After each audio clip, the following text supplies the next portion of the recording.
compartiendo mi pantalla. Ok, permítanme cancelar.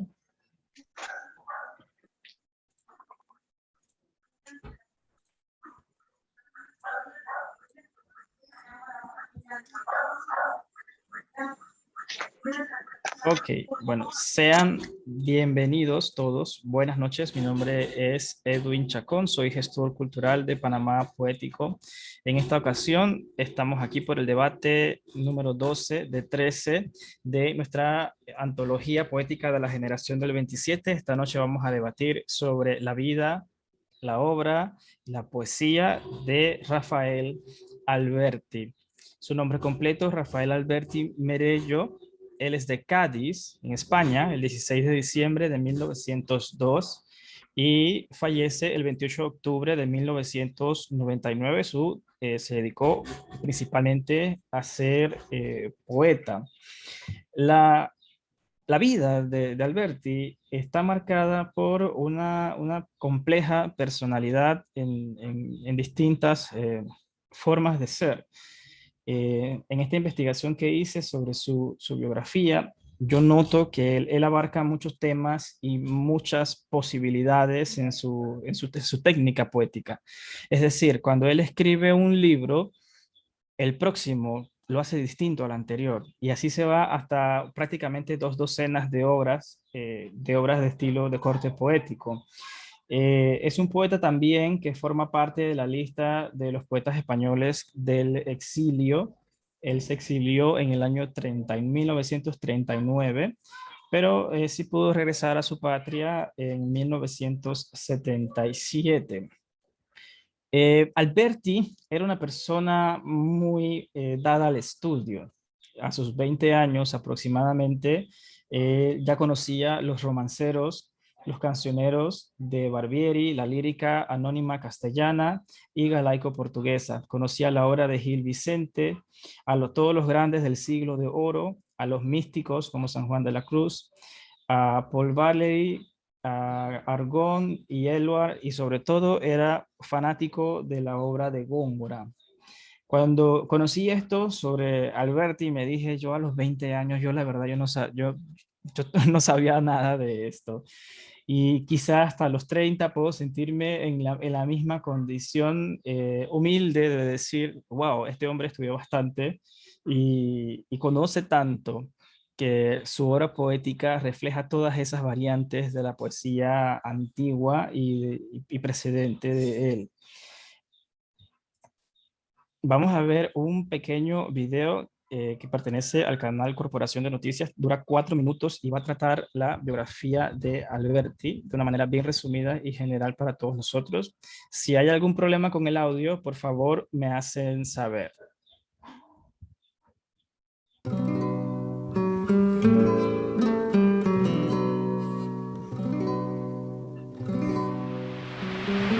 El mar, la mar, el mar, solo la mar. ¿Por qué me trajiste, Padre, la ciudad? ¿Por qué me desenterraste del mar? En sueños, la marejada me tira del corazón, se lo quisiera llevar. Padre, ¿por qué me trajiste acá?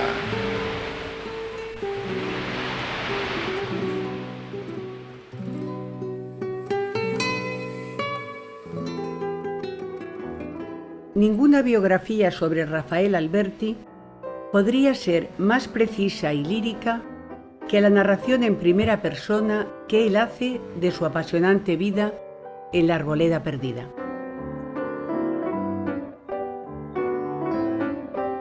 A través de los distintos paneles quedan reflejados sus 97 años de vida, su infancia portuense entre las cales y azules de la bahía gaditana. Y ya estarán los esteros rezumando azul de mar. Dejadme ser salineros, granito del salinar. El traslado con su familia a Madrid. Mi adolescencia, la locura, por una caja de pintura, un lienzo en blanco, un caballete. Su paso por la residencia de estudiantes. A Federico García Lorca, 1924. Sal tú bebiendo campos y ciudades, el largo ciervo de agua convertido hacia el mar de las albas claridades, del martín pescador mecido nido. Su decisivo encuentro con María Teresa León y la afiliación de ambos al Partido Comunista. La Guerra Civil. No olvides, Madrid, la guerra. Jamás olvides que enfrente los ojos del enemigo te echan miradas de muerte. Y la derrota de la Segunda República, que lo condenó a un exilio de 38 años en Francia, Argentina e Italia.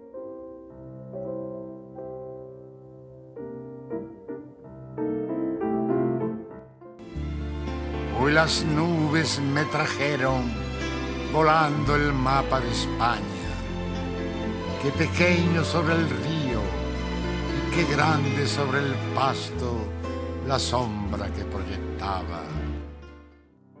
Su amistad con las personalidades más diversas y relevantes de la cultura de su siglo y el reencuentro con sus compañeros de generación literaria.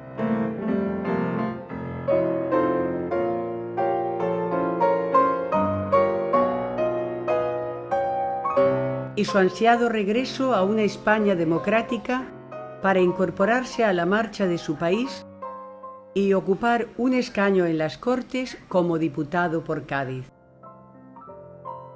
El reconocimiento de su pueblo y de las instituciones se hará patente en los numerosos premios y homenajes recibidos, entre los que destaca el Cervantes de Literatura. Le esperan años de continua y desbordante actividad, distinciones y nombramientos tanto en España como en el extranjero, doctorados honoris causa, recitales por Latinoamérica, la publicación de nuevos libros de versos y de su último volumen de memorias, su colaboración con los pintores más destacados del siglo XX, Tapies, Mata, Motherwell, entre otros. Culminará así una vida legendaria marcada por el exilio y la lucha por las libertades, cuyos últimos años, plenos de serena felicidad, transcurrirán junto a su cantada bahía gaditana, en la que descubrió los primeros azules.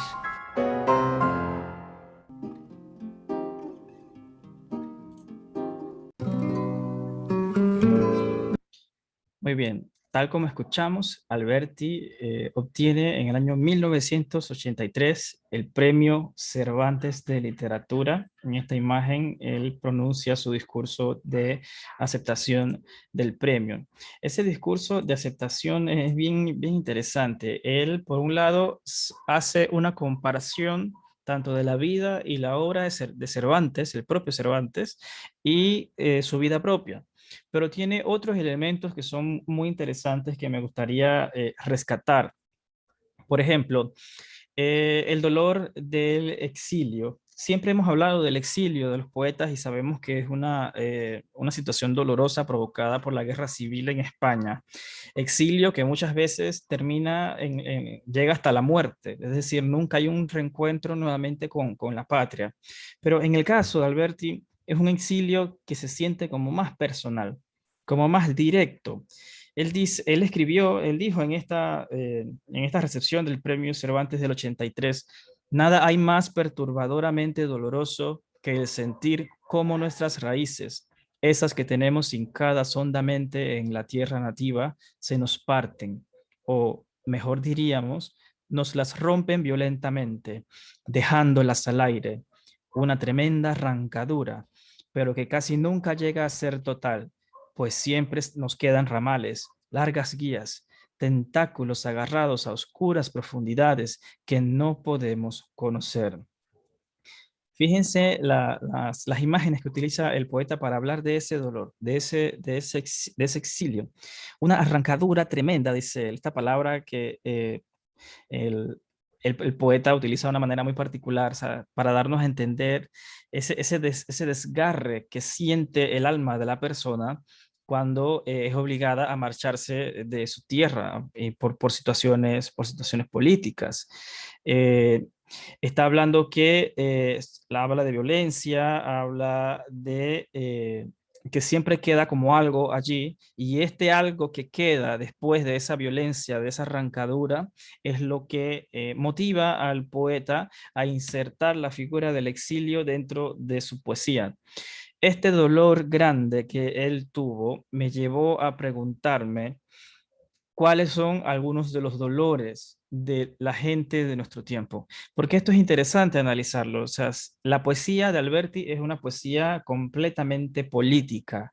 Algunos críticos dicen que es lírica por un lado y que es política por otro lado, pero en el fondo, la base, el hilo conductor de tantos libros de poesía vienen a ser los elementos políticos, los elementos sociales, los cambios de la España de su tiempo. Entonces, es interesante porque estos dolores que hablamos provenientes del exilio también se transforman en nuestras sociedades de hoy y utilizan otros nombres, otras formas. Y esas es la primera pregunta del debate de esta noche. Quiero que entre todos digamos cuáles son algunos de los dolores de la gente de nuestro tiempo. Octavio Paz dijo que las obras clásicas, que llegan a ser clásicos en la historia de la humanidad, era precisamente porque respondían a las preguntas y a los dolores de los seres humanos. Así que vamos a tratar este tema como primera pregunta de debate. Continuando con el discurso de él, vemos nuevamente, más adelante retoma el tema del exilio. Él dijo: Señor, cuando un poeta español llega como exiliado a aquella América en la que aún con toda su variedad y riqueza de modulaciones se habla la Castilla, aquellas dolorosas raíces que llevaba fuera, rotas, expuestas a los vientos, al cabo de los años se vivifican, renacen, crecen, se llena de hojas, de brotes nuevos, gulas largas, inmensas, que por encima del mar vuelan a ciegas a encontrarse con aquellas otras desgajadas, partidas, que allá lejos quedaron. Yo tengo muchas plantas en mi casa, a mí me gustan mucho las plantas. Y cuando yo leí esta forma que él utiliza para hablar de sí mismo, de sus raíces que están afuera, que van rotas y expuestas a los vientos, cuando yo trasplanto una matita, o sea, que tengo que quitarle la tierra alrededor y a veces la tierra se cae por su propio peso y las raíces van en el aire, así expuestas al viento, van fuera, van rotas porque se ven que otras se han quedado en la tierra.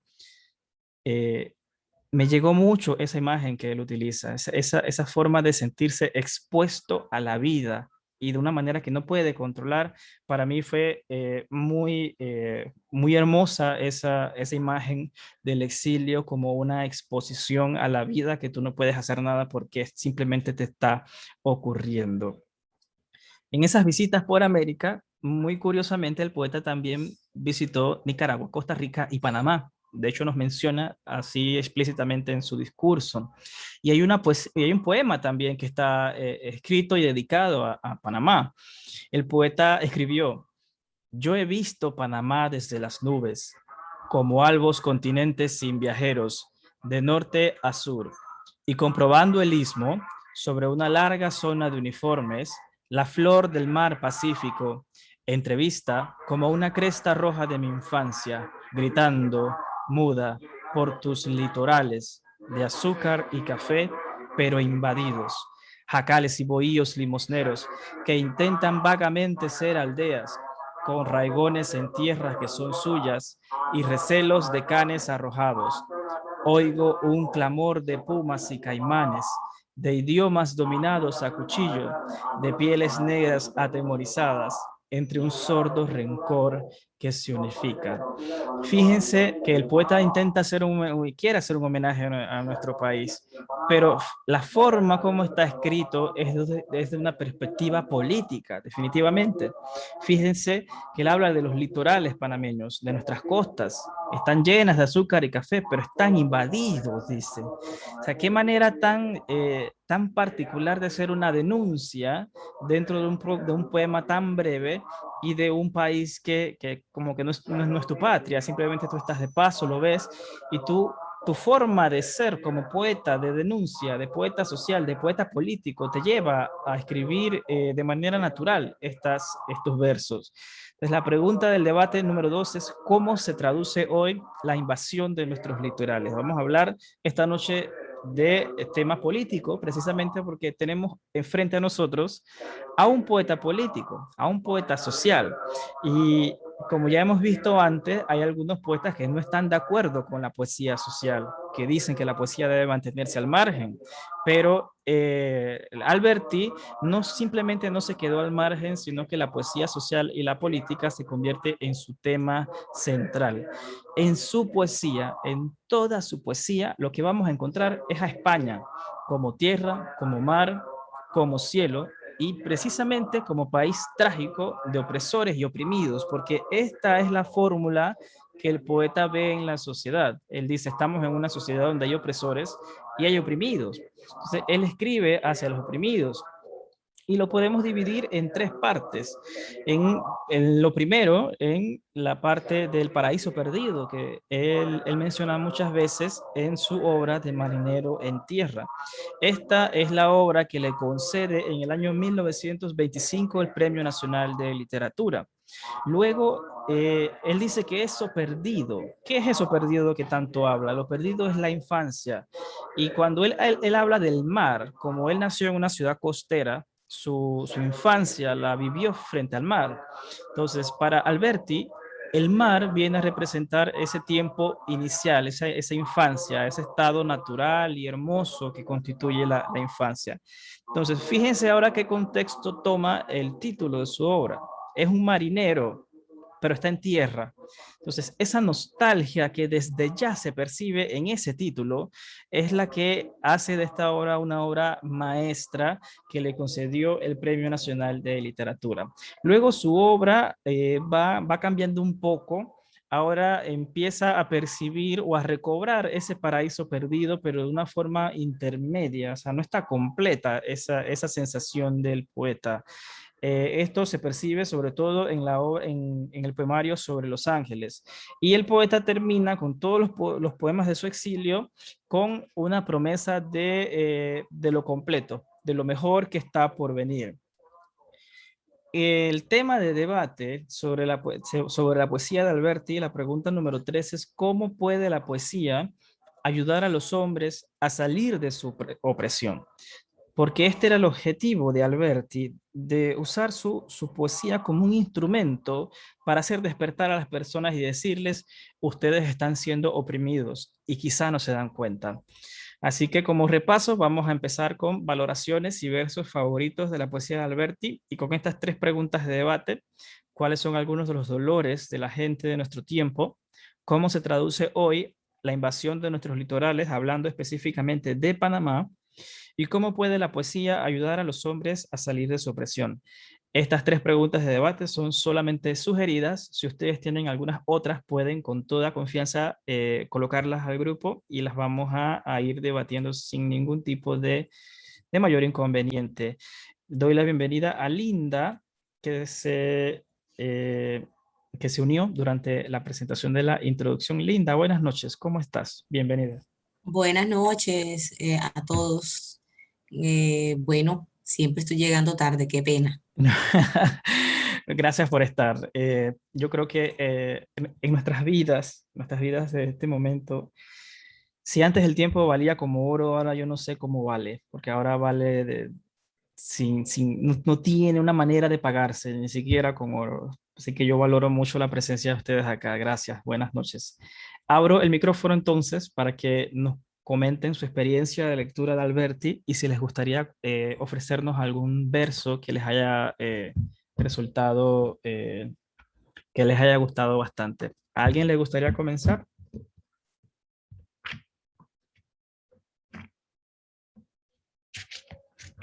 De hecho, puedo dar alguna opinión antes de que comiencen sobre el tema del mar. Hay poetas que utilizan la temática del mar siempre con una familiaridad, y esto es usualmente cuando nacen en la costa o vivieron en la costa o tienen alguna conexión con el agua, con el mar. Pero en la vida de Alberti el mar va más allá. Me da esa sensación. O sea, usualmente, por ejemplo, como Neruda, que tiene una conexión con el mar también, porque vivió en la costa, pero se representa simplemente como un simbolismo, como una forma. Pero cuando tú llegas a Alberti y descubres su idea del mar como parte de esa infancia, de ese paraíso perdido de él, que intentó recobrar toda su vida, uno se da cuenta que el mar transmuta, pasa de la imagen y se convierte prácticamente en el poeta mismo. Y de hecho el poeta lo dice en sus memorias, que su unión con el mar era algo muy particular de él. O sea, él sentía que ese mar de Cádiz, del puerto de Cádiz, que en su vejez llegó a disfrutarlo nuevamente, era prácticamente como si todo su tiempo de infancia estuviera en esas aguas y volviera a nacer y volviera a vivir cada vez que las veía.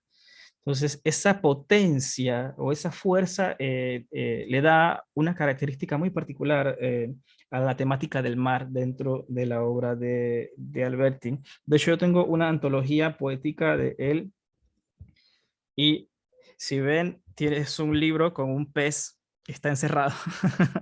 Es un pez que está dentro del libro, porque todo tiene que ver con el agua, todo tiene que ver con el mar. No sé si alguno de ustedes desea compartirnos sus ideas. Puede ser también de la vida de él o de su poesía antes de comenzar el debate. ¿Qué les parece? Yo tengo uno. Adelante.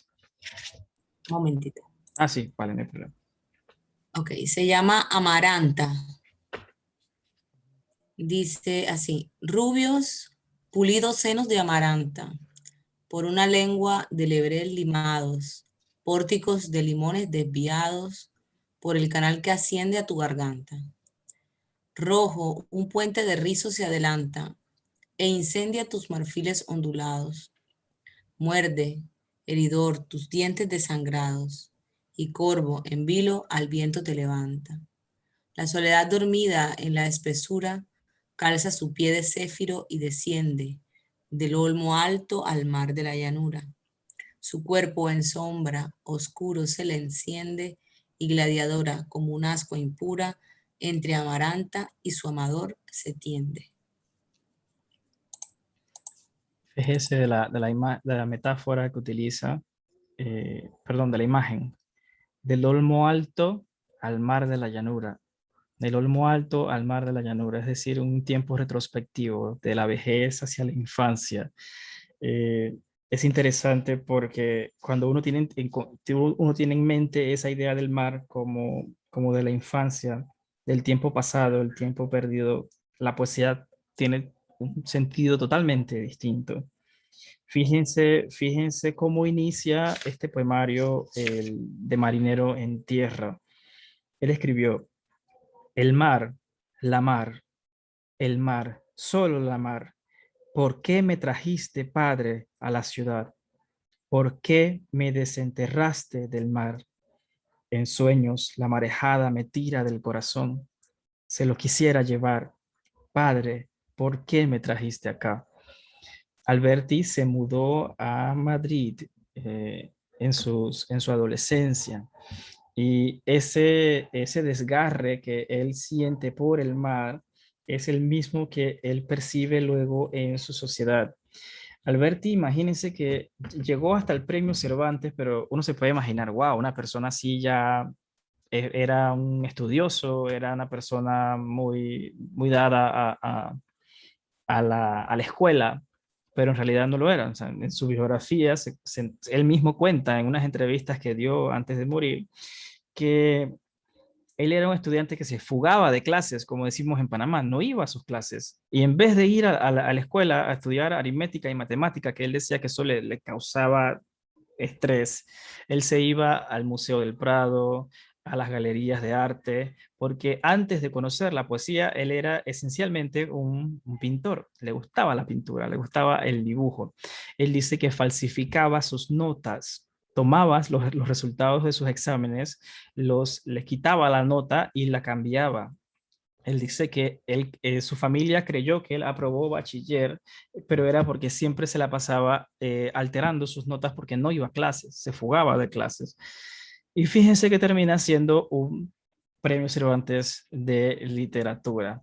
Uno nunca sabe y es verdad. Por eso que yo creo que todas las personas merecen la oportunidad de acercarse a la poesía, de descubrirla, porque uno no sabe si tenemos un premio entre nosotros. Y puede ser un premio nacional, puede ser un premio internacional, pero si no le damos la oportunidad a la persona de descubrir la poesía, que eso es otro tema interesante, que la poesía se descubre, no vamos a tener esa persona dentro del mundo cultural y quién sabe qué pueda llegar a ser. Gracias, Linda, por compartirnos tu poema. ¿Alguien más desea compartir otro? Adelante, adelante. Mientras los demás se alistan, tú puedes continuar, no hay problema. Yo tengo, es que el que iba a leer era Hay muchos, sí, hay muchos. el que iba a leer ahorita era este otro. Pues es que yo ahorita los estaba como organizando, pero como estaba desde el celular, yo dije, uno lo tenía en mente, ¿no? Uno lo copié y lo pegué en un blog de notas y el otro le hice un screenshot, pero no me acordaba cuál de los dos había sido. Okay. Este se llama Si mi voz muriera en tierra. Si mi voz muriera en tierra, dice, si mi voz muriera en tierra, llevadla al nivel del mar y dejadla en la ribera. Llevadla al nivel del mar y nombradla capitana de un barco bajel de guerra. Oh, mi voz condecorada con la insignia marinera, sobre el corazón de un ancla y sobre el ancla una estrella, y sobre la estrella el viento y sobre el viento una vela. Muy bonito ese poema. Sobre un corazón, un ancla. Y fíjense lo simbólico que es ese poema. Dice que si mi voz muriera, llevarla a la orilla del mar, ¿verdad? Creo que así comienza. Si mi voz... Si mi voz muriera en tierra, llevarla a nivel del mar y dejarla en la ribera. Llevarla a nivel del mar y dejarla en la ribera. Alberti lo incineraron y sus cenizas fueron esparcidas en el puerto de Cádiz, en el mar, donde donde él siempre quería estar. Así que tiene un significado muy bonito, muy simbólico, la presencia del mar en él. Y me parece que llega a transformar esta idea del mar, la exalta tanto que toma un sentido distinto, un poco más intemporal, por así decirlo. ¿Alguien más desea compartir un poema de su preferencia de Alberti antes de comenzar a nuestra discusión? Bueno, tengo uno aquí que es un soneto. A él le gustaba mucho la poesía rimada también. Sí, cuéntenos, Merito. Digo, te digo adiós, amor, se llama así. Te digo adiós, amor, y no estoy triste. Gracias, mi amor, por lo que ya me has dado. Un solo beso lento y prolongado que se truncó en dolor cuando partiste. No supiste entender, no comprendiste que era un amor final, desesperado. Intentaste arrancarme de tu lado cuando un duro corazón me heriste. Lloré tanto aquel día que no quiero pensar que el mismo sufrimiento espero. Cada vez que en tu vida reaparece ese amor que al negarlo te ilumina. Tu luz es él cuando mi luz decrece, tu solo amor cuando mi amor declina. Wow. Wow, qué bonito ese poema. ¿Cómo es que se llama? ¿Qué dijo?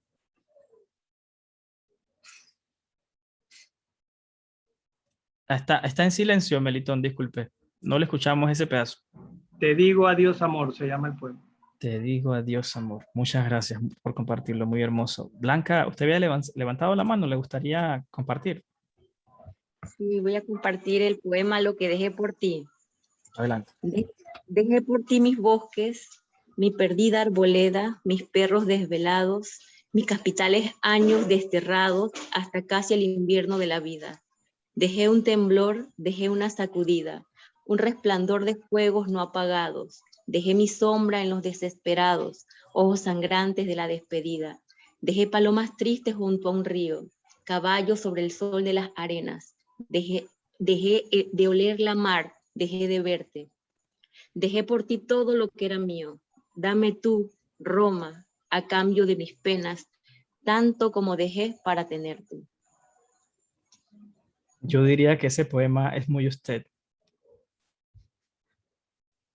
¿Te parece? siempre coincido con los poemas que se parecen a mí. Sí. Cuando usted selecciona un poema, yo noto que siempre tiene alguna orientación hacia su gusto poético, a su forma de escribir y a su personalidad. Así que creo que esta es la segunda vez que se lo he dicho. Pero sí, yo diría que es muy usted ese poema, muy bonito. Gracias Blanca por compartirlo. ¿Alguien más desea compartirnos un poema? ¿No? Si no, podemos empezar entonces el debate de esta noche. La primera pregunta es: ¿cuáles son algunos de los dolores de la gente de nuestro tiempo? Como dije antes, ya hemos discutido en estas reuniones sobre las ideas de los poetas en cuanto a la poesía social, sobre si es permisible o no que el poeta esté utilizando las cosas sociales, las cosas políticas que ocurren en su tiempo y llevarlas a la poesía. Algunos dicen que no, como Neruda, y otros dicen que sí, como los hemos visto antes ya en la generación del 27, porque ellos dicen: estas atrocidades que están ocurriendo en este momento, ¿cómo nos vamos a quedar callados? O sea, si bien es cierto, la poesía te lleva a crear mundos diferentes, mundos distintos, paralelos a la realidad, mundos donde el sentido de justicia es el que tú le das como poeta. ¿Cómo puede uno ser ciego a las cosas que le están ocurriendo a los demás? Por eso les pregunto esta noche: ¿cuáles son algunos de los dolores de la gente de nuestra sociedad? ¿Qué ven ustedes? Esta pregunta lo hago a manera de ejercicio, así que lo pueden, es muy generalizado, así que pueden participar con sus propias palabras. Carmen, ¿le gustaría intervenir? Sí. Adelante. Yo creo que, en mi opinión, uno de los mayores dolores de este tiempo es la esperanza. Yo creo que hemos perdido la esperanza de que las cosas cambien, de que haya un Panamá mejor, con cero corrupción, con una sociedad un poco más consciente de la naturaleza, del respeto que se le debe tener a la madre tierra. Vemos basuras por todos lados. El panameño todavía no ha entendido esa parte, a pesar de que estamos en tiempo de tecnología, de modernismo, y las cosas tan básicas como esas todavía no se dan. Pienso que sí, no hay esperanza de que las cosas cambien, que cosas que llevan larga datas y que son repetitivas a través del tiempo en nuestra sociedad, no hay un cambio. Wow, me ha dejado, me ha dejado pensando esa respuesta suya, Carmen. Es un pueblo que anda sin esperanza, como usted dice, que sin esperanza de cambio, pues de que las cosas puedan cambiar. Es decir, estamos irremediablemente lanzados a nuestra condición actual. Ausencia de los principios básicos, dice usted también que... ¿Sí? ¿Quería decir algo más, Carmen? No, sería eso. Eso sí. Ok, perdón, pensé que iba a intervenir. Muchísimas gracias. ¿Creen ustedes que estamos frente a un pueblo que anda sin esperanza de algo mejor? ¿Lo estamos? Sí, yo sí creo que de alguna forma, como dijo Carmen, hay una frustración. Yo personalmente lo siento así, no hay justicia. Una frustración porque no hay justicia. Ajá. Justicia, y no solo Panamá, si tú lo ves a nivel mundial, tú dices los dolores del mundo, los sufrimientos, o sea, el hambre cada día está a la vuelta de la esquina.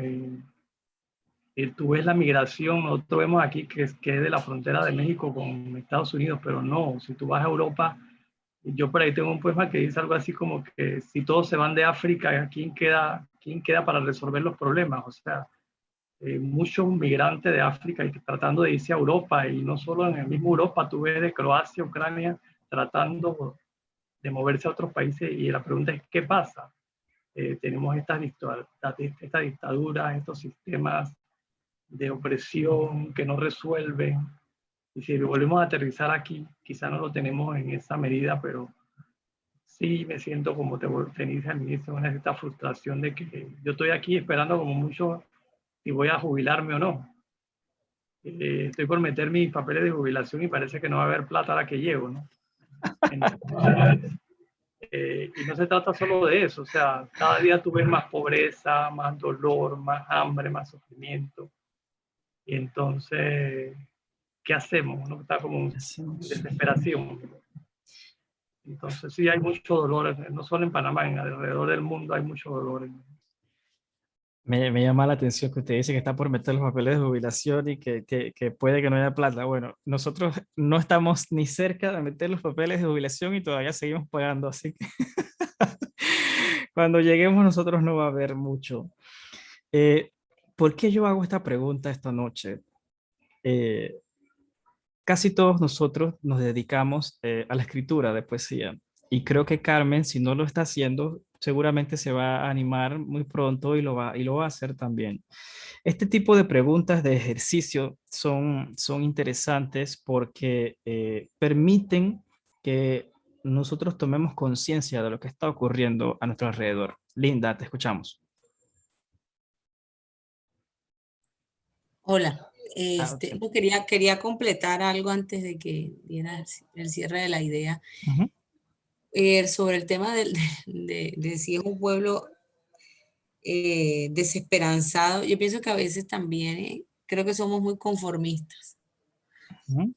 Yo me inclinaría por pensar que a veces dejamos que las cosas simplemente caigan por su propio peso. Ujú. Faltaría más acción. Yo recientemente me leí una novela de Isabel Allende que se llama Mujeres del alma mía. Y ella mencionaba algo interesante allí porque ella terminó metida en una serie de grupos de causas sociales sobre una situación que está pasando en un lugar específico del mundo, es en África, pero no es exactamente el lugar, donde suceden muchos crímenes, sobre todo contra la mujer. Y ella dice que uno no puede justificarse, y la verdad que yo me identifiqué con eso, justificar que las cosas están pasando porque el mundo es malo, pero uno no tiene una acción, ¿no? Uno no actúa y no se involucra, sino que simplemente dice, ay, yo no puedo hacer nada y entonces no hace nada. Lo peor que podemos hacer es eso, porque sí podemos hacer algo, cualquier cosa, así sea mínima, incluso mucha más de la que creemos. Y contaba también la historia de una mujer específicamente a la que ella admiraba mucho, que había logrado mucho a través de esa causa en específico que estaba mencionando ella en su libro. Entonces creo que no sé si la palabra correcta es que nos conformamos como las cosas como están porque pensamos que no somos capaces de cambiarlas, pero igual tampoco nos animamos a hacer algo. Entonces puede ser por ahí, en mi opinión, lo que puede estar pasando, porque uno está viendo la guerra, está viendo la violencia, está viendo situaciones terribles a nuestro alrededor, eh, pero de alguna manera no queremos involucrarnos o no sé. Así que puede ser. Van muy ligadas las dos ideas, yo lo veo. Por un lado, el pueblo que anda sin esperanza, y por otro lado, sí, la inacción, pero esa inacción, ¿en qué está basada? Precisamente en que creen que cualquier cosa que pueden hacer no va a cambiar nada en su entorno. Y es interesante, ¿no? Porque van ligadas las dos ideas. Es un conjunto es un conjunto de sentimientos, yo creo, que golpean mucho a nuestra sociedad actual. Y, y yo quisiera llevar la conversación ahora hacia la incertidumbre. Mucha gente que estaba acostumbrada a una vida tranquila, que tenía un salario, un trabajo, que tenía a sus padres vivos, a sus familiares vivos. Con el surgimiento de la pandemia y el detenimiento del flujo económico en los países, y hemos perdido nuestros trabajos, hemos quizá perdido un amigo o un familiar, o quizá no sabemos si mañana lo vayamos a perder porque es una persona de riesgo ante la enfermedad del coronavirus. Fíjense cómo hemos pasado de una estabilidad en nuestra vida, una vida organizada, estable, formal y que ya prácticamente se saben las respuestas y cómo vamos a hacer para vivir cada día. Hemos pasado de eso a la incertidumbre diaria. Si bien es cierto, la vida es cambio, como dicen los budistas, lo único constante en la vida es el cambio. Para nosotros, los occidentales, que no estamos muy familiarizados con esas ideas orientales, nuestras vidas son prácticamente estáticas en nuestras formas de ser, porque estamos estables, estamos tranquilos, todo se da en el mismo flujo semana tras semana. Pero ahora la incertidumbre es nuestro pan de cada día. No sabemos si vamos a comer, tener para comer mañana. No sabemos si nuestros padres que son diabéticos y hipertensos van a obtener la enfermedad y van a fallecer. No sabemos si vamos a tener un amigo que queremos mucho y que también pueda fallecer. No sabemos si la situación social en nuestro país va a empeorar más de lo que ya está y puede llevar a una crisis agravada, no solamente una crisis, sino una crisis agravada. No sabemos el curso que van a tener las leyes de moratoria o los beneficios económicos que haya en el país para el sustento y para que los bancos esperen y no nos quiten nuestras casas, nuestros carros, nuestra vida. Entonces, la incertidumbre para mí es el dolor más grande de la gente de nuestro tiempo. Lo era antes de la pandemia, pero ahora se ha generalizado. Nos hace vulnerables, como dice Blanca en el chat, claro que sí. Nos sentimos desnudos, como la planta con las raíces expuestas al aire que dice Alberti. Nos sentimos desnudos en una realidad que no podemos controlar y ese es el problema. Estábamos acostumbrados a controlar las cosas, pero ahora no hay quien controle nada. Entonces salimos a la calle con esa incertidumbre, con esa vulnerabilidad, con ese encuentro con lo humano que somos nosotros y que siempre lo hemos sido. Para mí la incertidumbre, sumado a lo que ya ha dicho Carmen, a lo que ha dicho Linda sobre la falta de esperanza, la falta de inacción, nos tiene como parte de estos grandes dolores de la gente de nuestro tiempo. ¿Alguien más le gustaría dar su opinión sobre este tema?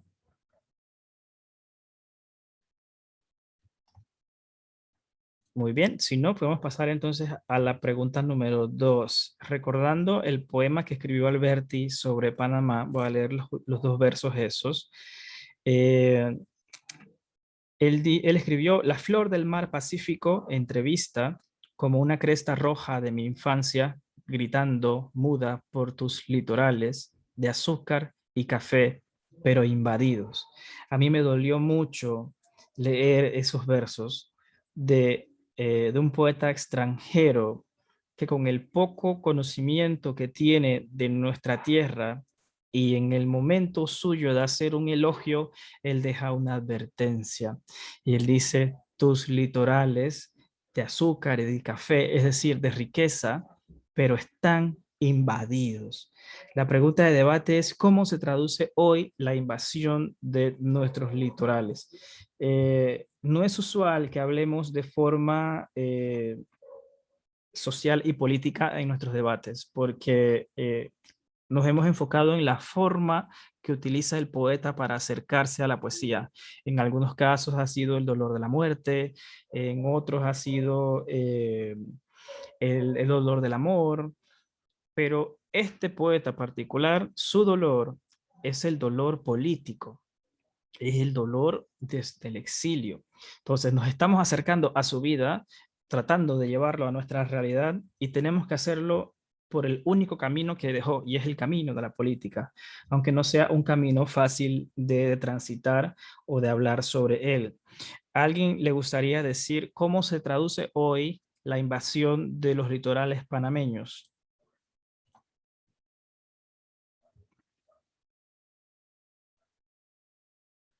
¿Alguien le gustaría poner el dedo en herida? La sal en herida. ¿Alguien se atreve?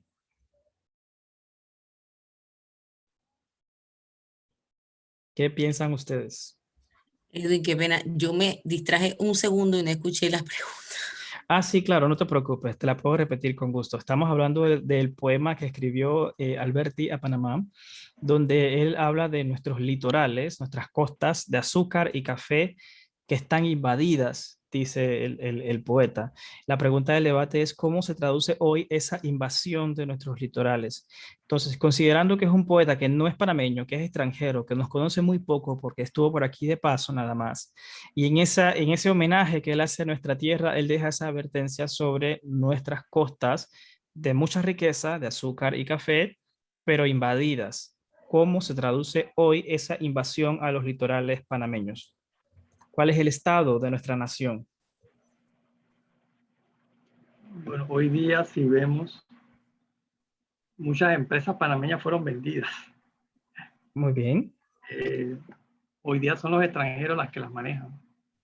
Mencionarte nombres, empresas que venden lácteos, que venden todos esos jugos que conocemos.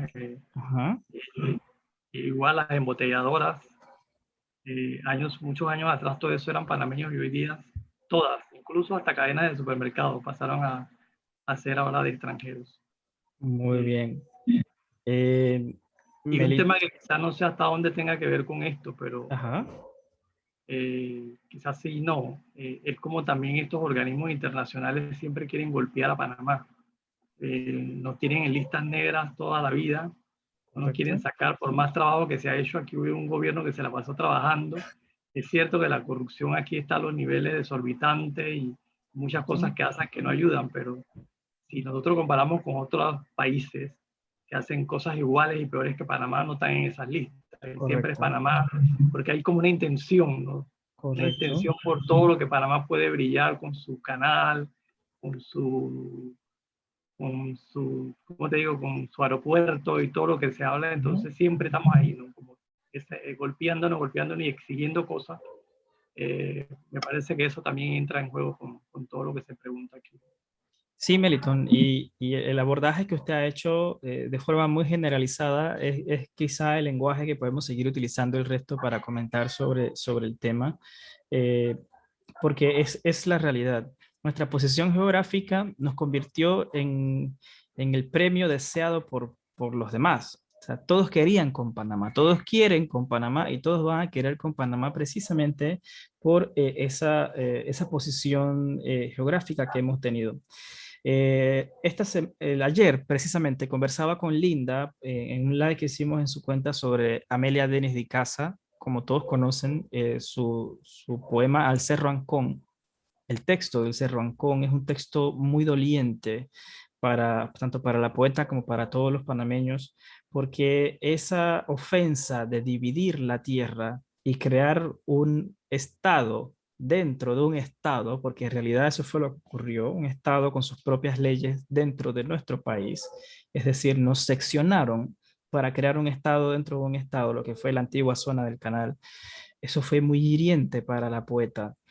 Y si bien es cierto, ya podemos ir y caminar por todas estas tierras, hoy esa venta de los litorales panameños continúa, pero de otras formas.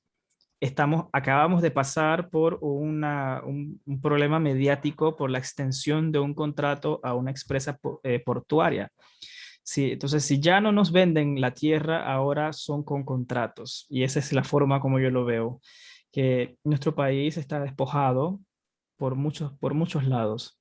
Y este despojo no solamente tiene que ver con las personas de poder, tiene también que ver con los pobres, porque la corrupción que mencionaron ya en esta reunión va de arriba a abajo, de un lado al otro lado. Cualquiera persona que esté en un sitio o en un punto de poder aplica el juega vivo.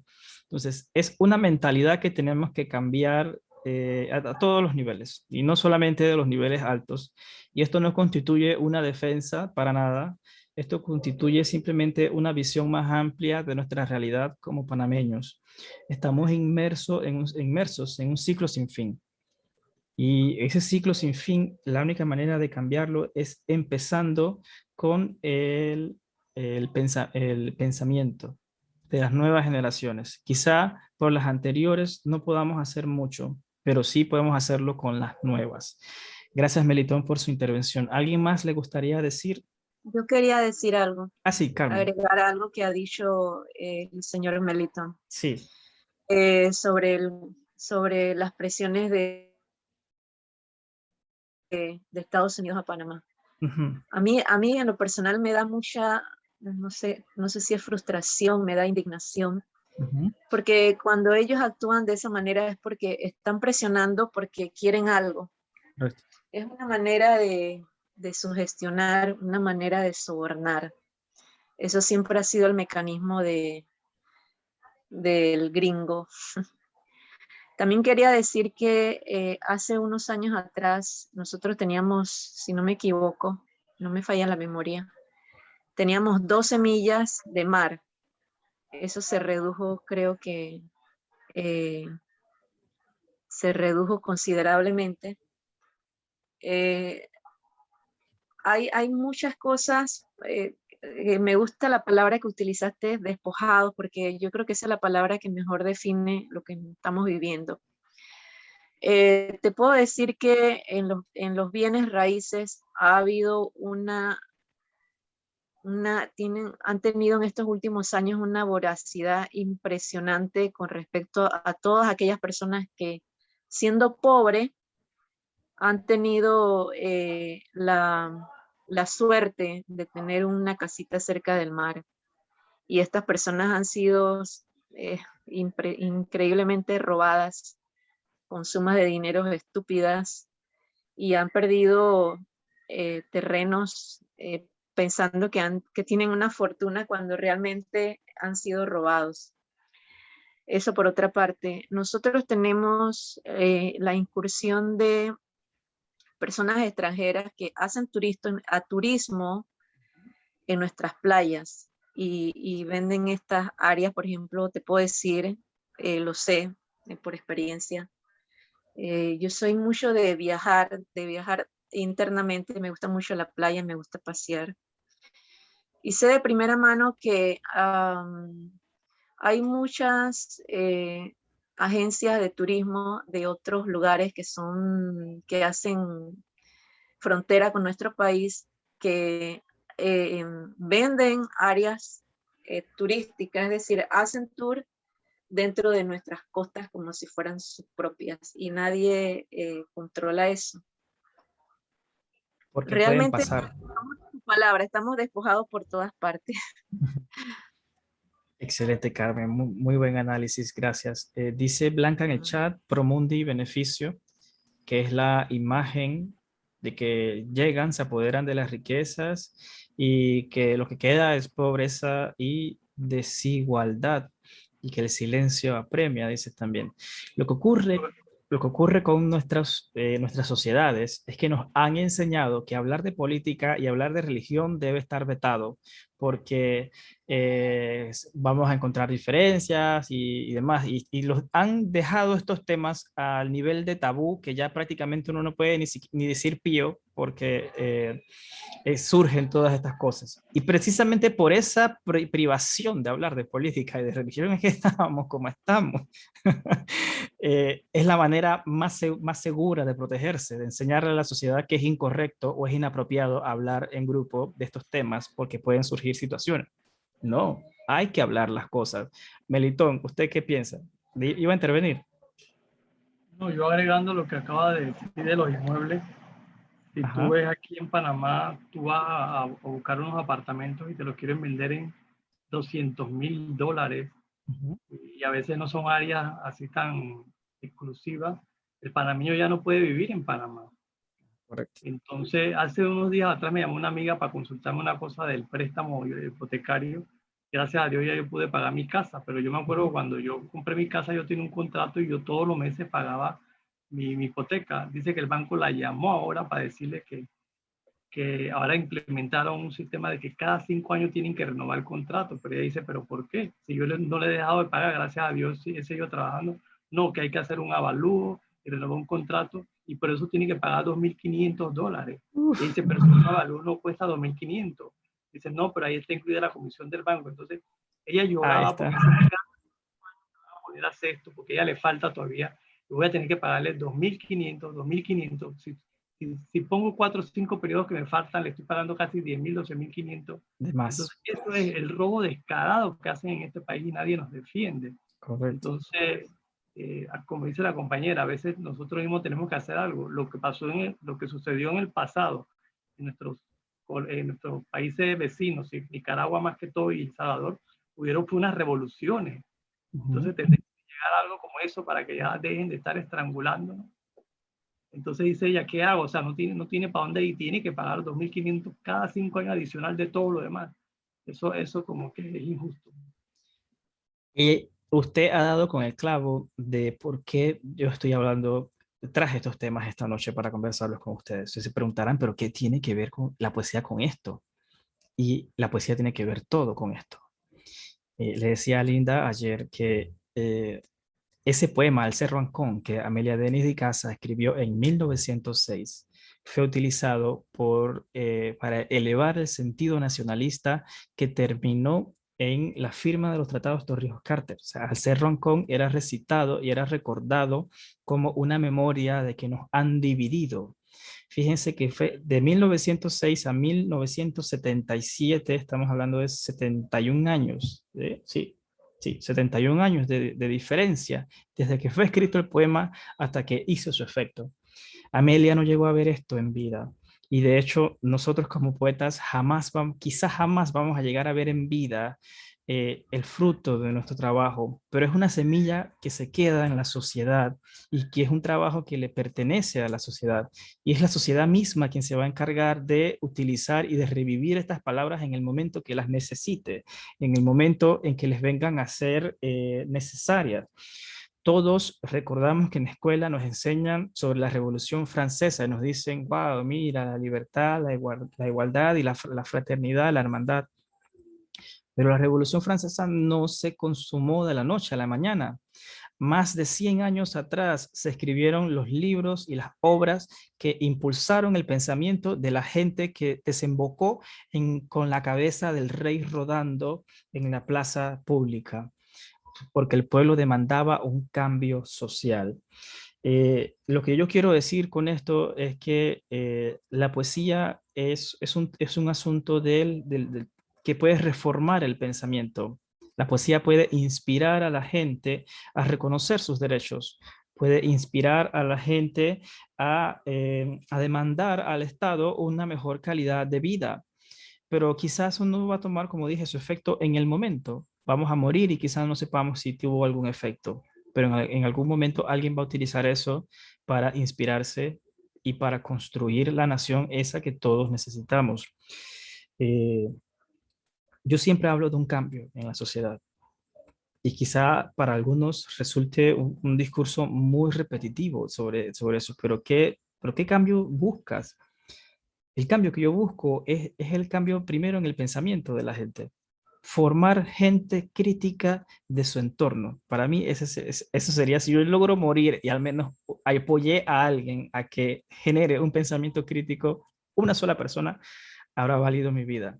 Porque esa persona hará una reacción en cadena que quizás en unos 100 años pueda provocar ese cambio social que tanto anhelo, que tanto se dé en las personas. ¿Alguien más desea intervenir sobre cómo se venden nuestros litorales, cómo se invaden nuestros litorales panameños en nuestro tiempo?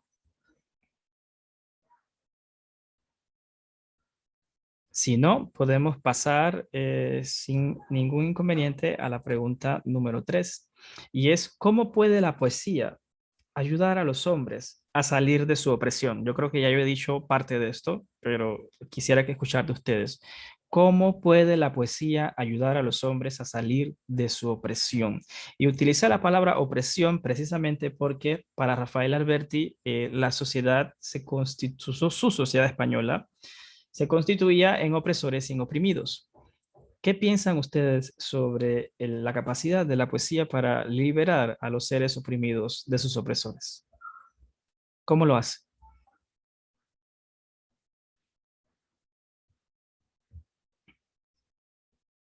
¿Alguien quisiera intervenir? Yo puedo seguir hablando. Si gustan, yo sigo hablando, pero me gustaría escucharlos a ustedes. diremos algo. O sea, tú mencionaste de que hay escritores, poetas que dicen que el tema social debe dejarlo, y la política dejarlo afuera, ¿no? Pero de repente hay temas que caen, ¿no? Caen y llegan los poemas de alguna forma denunciando alguna cosa. Yo les recomiendo en la biblioteca, en la librería de la UTP, hay un libro que se llama Zona Puerca. Es de un nicaragüense que se llama Silvio Páez. Silvio Páez, lamentablemente, entiendo que falleció hace unos años atrás. Y en ese poemario, él describe la situación que pasa en Nicaragua, Managua, incluso se atreve a denunciar cosas contra el régimen que está actualmente. Es un poemario extraordinario y de alguna forma hace un trabajo para que la gente ve, es como tú dices, quizás allanando para un futuro de lo que pueda suceder. Recientemente hemos visto cómo han empezado a corretear a todos los candidatos presidenciales para que no haya oposición.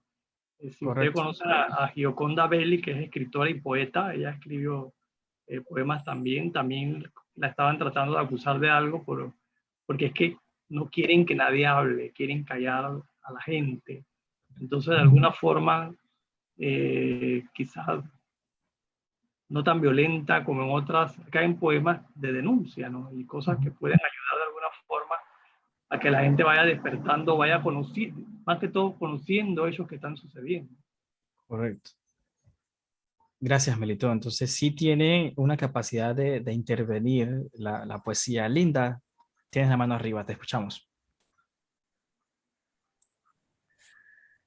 Bueno, ampliando un poquito más lo que menciona Melitón, entre más se estudia uno la poesía y entre más conoce las vidas de los poetas, pues puede entender por qué algunos se inclinan por la política y otros no. Pero en la actualidad y lo que he podido ver, no todos los poetas toman ese camino. De alguna manera es como decisión personal. Correcto. Yo recientemente te mandé una cosa graciosa que me mandaron a mí y me molestó un poquito cuando la leí, que es la conversación entre Lucas y el Chaparrón de Chespirito, que hablaban sobre la poesía. Ajá. Pues para poner a todos en contexto sobre qué se trata el texto, no sé.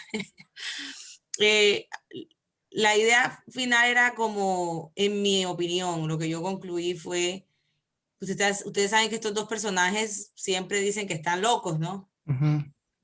Entonces estaban hablando de que si la poesía era algo relevante de alguna manera. Útil. Exacto, que si era útil. En determinado punto dijeron, no, la poesía básicamente es inútil, pero no le hace daño a nadie. Hay otras profesiones mucho más criminales que esa. Y me molestó el hecho de sentir y de caer en cuenta de que la poesía no puede ser vacía. No puede ser, sí debe llevar un mensaje, de alguna manera debe llevar un mensaje. Lo que pasa es que eso es decisión personal del autor. Y he podido ver, pues que yo vengo de un país muy conflictivo, y vengo de un país que tiene una historia muy trascendente de violencia. Y en otros talleres también hemos discutido el tema de la política en la poesía. Y una de las cosas que siempre sale a colación es el miedo. El miedo como un factor que imposibilita a los escritores a manifestarlo. Right. Estudiamos en ese momento un autor que participó en un concurso de poesía regional. Y cuando todos sus colegas terminaron de recitar, se levantó molesto y los insultó. Luego, cuando empezamos a ver por qué los insultaba, o sea, a tratar de analizar por qué le insultaba a los demás poetas, y era porque para él esos poetas no estaban hablando de nada de lo que se debía hablar. O sea, la poesía de él era es porque no se ha muerto, es una poesía que lleva implícita mucha carga social. Y estar él sentado allí viviendo la situación del país y ellos hablando sobre mariposas y flores, Correcto. mientras que la gente se está muriendo, para él era algo inútil. Entonces, creo que poco a poco, en la medida que he ido como empapándome en estas experiencias, puedo llegar a entender la posición de uno y la posición de otro, ¿no? En el caso de Borges, que casualmente estamos investigando un poco sobre este autor, hay también una razón de ser para no participar. Y siento que a nivel personal debo tender a que mi poesía tenga significado, ya sea significado para el país o significado para mí, uno de los dos, o puedo hacer los dos. Es que lo cortés no quita lo valiente. Uno puede seguir escribiendo poesía emotiva, uno puede seguir escribiendo poesía nostálgica, de terror, de lo que quiera, pero al final también puedes hablar de lo que no se dice y ser la voz de los que no pueden hablar. Ese es mi humilde aporte, un poquito largo. Linda, gracias por esa intervención. Yo quisiera decir que tenemos en este estudio que hicimos de la generación del 27, tenemos un espejo donde reflejarnos. Si bien en los años 20, 25, ya cuando empieza, cuando cae la monarquía en España y empieza a haber la dictadura de Primo de Rivera, luego la Segunda República, es decir, cuando la sociedad va llegando a esa guerra civil que inicia en el 36, los problemas ya se venían sintiendo desde el 29, el 30, 31 aproximadamente. Entonces, si vemos cómo escribían estos poetas en los años 20, 25, vemos que es una poesía prácticamente igual de flores y mariposas, como dice usted. Y luego la poesía se torna social y los poetas forman un grupo, un frente cultural antifascista y utilizan su poesía como poesía social. Y todo aquel que no entrara en ese renglón de lo social, que era necesario porque la gente estaba muriendo, era dejado de lado. Y tenemos el caso de Cernuda, que ya lo discutimos aquí, y le ocurrió precisamente eso. Fue dejado de lado porque sus amigos le decían, la gente está muriendo, aquí está, mira. Y él no escribía sobre esa gente que moría. Y nosotros concluimos en ese debate, si lo recuerdan, que el poeta puede escribir, obviamente, sobre mundos, sobre formas paralelos o diferentes a nuestra realidad. Pero, ¿cómo te quedas tú, digamos, éticamente? ¿Cómo te sientes tú mientras tu gente muere, mientras tu gente es fusilada? ¿Cómo te sientes tú de escribir algo distinto a eso? Entonces, es como una responsabilidad, por un lado. Por otro lado, tiene implicaciones éticas, claro que las tiene. Y el que justifique que lo que hizo Cernuda estuvo muy bien, yo también le voy a decir, sí, también está bien. Pero, ¿qué hacemos con los muertos? ¿Qué hacemos con el sufrimiento? ¿Qué hacemos con el dolor de la gente? Carmen, le doy la bienvenida. Le permito que utilice el micrófono, por favor. Bueno, es que necesitaba expresarme, o sea, no podía dejar de intervenir. Yo quiero empezar con una poesía que de verdad siento que, wow, viene a colación. Adelante. Nosotros los rompebarcos de la marinada tirapiedras fecundos, antes que despunte el sol del mediodía 2000 veces ascanios aragones, construiremos la casa de los sueños con la moneda propia de su mapa. Yo pienso que tenemos que traer a yo diría como los viejos magos, a Diana Morán, si no me equivoco, corrígeme si me equivoco, hay una novela que pienso que es bien transformadora y esa novela es Gamboa Roald Dahl. Yo pienso que, no sé, pudiera hacer un cambio. En mi caso, en lo personal, siento que de alguna manera me tocó, de alguna manera transformó la manera en cómo yo veía mi país, cómo veía cómo se desenvolvía la historia de mi país, cómo era la situación real de mi país. Siento que había mucho sentimiento en esa poesía, siento que había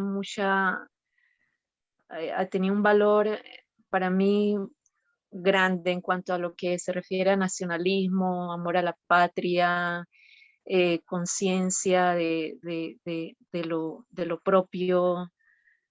Yo pienso que los magos ya están ahí, solo hay que traerlos. Obviamente sería bueno una generación nueva con una mentalidad renovadora, pero ya los magos están ahí, tienen mucho valor, una Diana Morán, un Joaquín Beleño, un Rogelio Sinán. Ellos fueron, para mi parecer, transformadores. Y yo creo que debemos de seguir como en esa línea. Ese sería mi aporte. Muchas gracias, Carmen, por su valioso aporte. Tienes razón, son semillas que se siembran y se dejan a la sociedad allí y son aprovechadas en el momento más apropiado.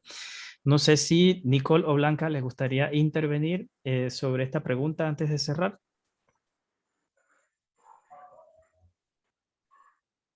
Si no, no hay ningún inconveniente. Tengo un poema, no sé si quiere que se los lea, se los mando al... Puede compartirlo, claro. Le escuchamos, Melitón. Este poema lo escribí. ¿Es suyo? Está en mi primer libro. Ah, qué bueno. Yo no sé, al final ustedes dirán si cae en algo social, ¿no? Se llama Astilla. Y dice así: en el umbral de políticas contiendas, los rostros se venden como nobles. Seducen a tontos, locos y cuerdos por igual. Al menos eso creen, que embaucan a un haz de soñadores. La esperanza, en tanto, arrulla las simientes de unos pechos cansados, abatidos. Un voto se cambia por comida. Un espejo ruin luce sus dos caras. Hay palabras que se olvidan detrás de un estornudo. En fin, el futuro sabe a nada. Pasada la contienda y sueltos sus fragores, los pobres visten sus caras agrietadas. Reinan como antes los vicios, los golpes, las navajas. Yo diría que tiene todo social su poema. Sí, total. Sobre todo lo del voto por la comida. Que eso es un flagelo. De hecho, eso es una expresión de abuso. Es inclusive, esto puede entrar inclusive hasta en violación de los derechos humanos, votos por comida. Fíjese cómo opera el pensamiento de nuestro país y es la realidad. Es así como está. Así que gracias, Melitón, por compartir ese poema. Yo quisiera finalizar diciendo que no es fácil hablar de cosas para las cuales nos han dicho que no deberíamos hablar. No es fácil porque cuesta sacar eso que uno lleva por dentro. Yo creo que estos poetas lo que nos vienen a decir con su forma de ser, con su forma de pensar y de escribir, lo que nos dejan, ese es un legado que nos dejan para que nosotros veamos hasta dónde podemos continuarlo, hasta dónde seremos capaces y seremos valientes de continuar esos legados que transforman sociedades. Yo creo que la poesía, al igual que la filosofía, la poesía tiene un potencial muy grande en el pensamiento de las personas. Primero porque los ayudará a sentirse completos, los ayudará a sentirse entendidos, los ayudará a sentirse que hay alguien más en el mundo que lo entiende, hay alguien más en el mundo que le ocurrió lo mismo que le está ocurriendo a él. Entonces, al eliminar esa soledad primera, se abre en la persona un montón de ideas nuevas.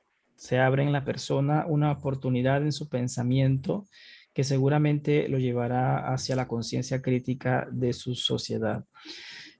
Para mí, la poesía de Alberti lo que me deja es esa sensación de empoderamiento de nuestras vidas.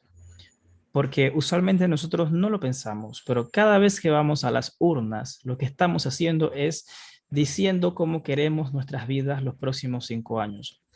Va a haber más impuestos, se va a caer la caja de seguro social, o van a haber privaciones a las libertades y derechos individuales, van a haber atropellos a los derechos humanos. ¿Qué es lo que va a haber en los próximos 5 años? Y nadie piensa eso, porque ¿qué estamos pensando?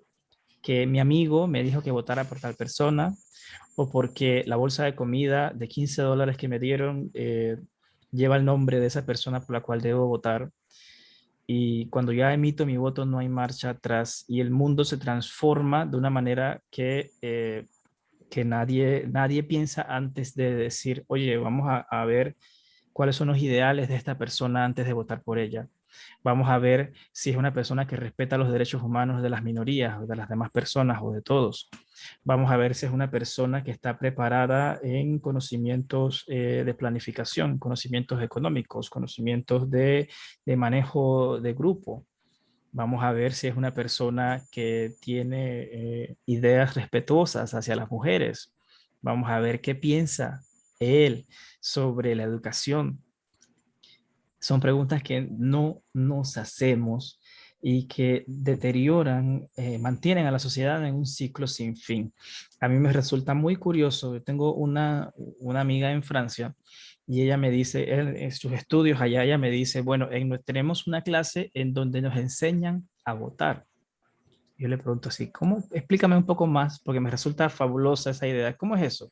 Y dice, bueno, dentro de su currículum universitario, como se están adaptando a la cultura francesa, tienen una clase donde les enseñan la parte cívica de los votos y les enseñan a diseccionar a los candidatos, a investigar su pasado, a comparar sus ideas, a comparar sus propuestas, a comparar sus políticas para que se generen una conciencia crítica como ciudadanos de lo que deben hacer al momento de ir a una urna.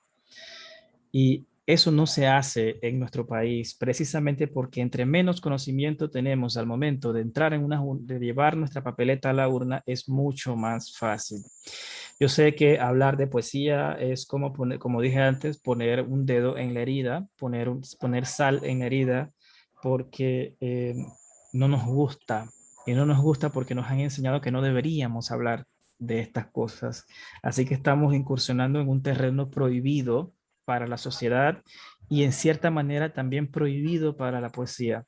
Así que se queda allí este tema de la poesía social con todos nosotros. Ya conocemos su amplitud, ya conocemos sus dimensiones y ya veremos si en el futuro tenemos por allí uno que otro poemario de corte social.